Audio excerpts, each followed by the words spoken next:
Chase hit us up, and he said if Georgia three-peats, if they actually do win the national title this year, can we officially write the eulogy for Nick Saban and the Alabama Dynasty? Or do we need to wait another year for this, considering they have the same amount of titles since Smart left? I'm in the minority on this, Chase. I don't view them as neck and neck in this conversation, although I know why you view them that way, because there is sort of that feel of there can only be one king on the throne at a given time. And also, it is very much a situation where if Georgia does something, if they're winning something, that means they won something, that means Alabama can't win it. I get all that. What I'm saying is there is this line of thinking that if Kirby Smart and Georgia were to pull it off this year, well, that means Alabama's dead. That means the dynasty's over, whatever. Like we wouldn't go into 2024 and Alabama be right there in the top 3 in terms of odds to win the national title.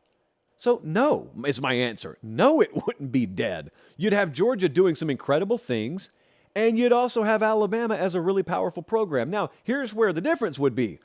If Georgia wins the national title and Alabama goes 8-4 this year and they do something they haven't done since 2007, then that's an entirely different conversation. But the thing about it is, if Alabama finished 8-4 this year, it wouldn't have much to do with Georgia at all. It'd have to do with Alabama.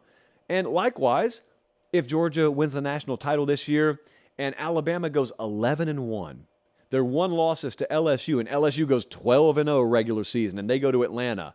Well, first off, Bama may be in the playoff in that scenario. Secondly, they're not dead.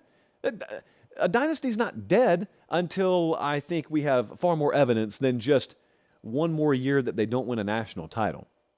I know some of you have different criteria than I do for what makes a dynasty. And also, you could argue, like I thought back when Clemson won a couple of titles in a 3-year span against Bama, I thought some of the talk about a Clemson dynasty was a little bit too soon. And I certainly thought the talk of Clemson surpassing Alabama, Dabo Swinney surpassing Nick Saban, and Bama's dynasty in the mid-2000s being on the wane, on the decline, I thought it was all too soon, only because the word dynasty means something to me. You can't form a dynasty in 12 or 24 or even 36 months. That's not how that works. And so you don't kill one that quickly either, unless it's really drastic and really obvious and normally associated with scandal. So anyway, I'm bringing Clemson up because I was talking on CBS HQ earlier today, and I'll tell you again now, there was this famous instance when I was down in Columbus, Georgia, where we were on air, and it was after that second time, that 2018 blowout.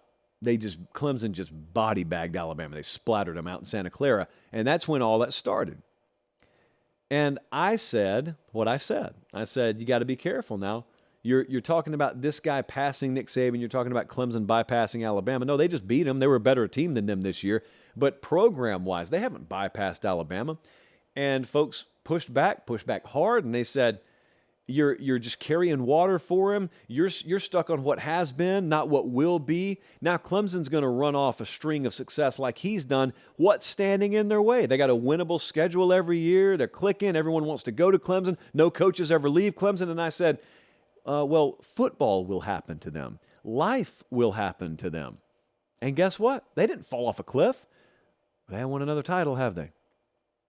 And yet Nick Saban and Alabama still right there. So anyway, history, when you get to the year 2035, will look back and they'll say, Clemson had a blip during the Alabama dynasty.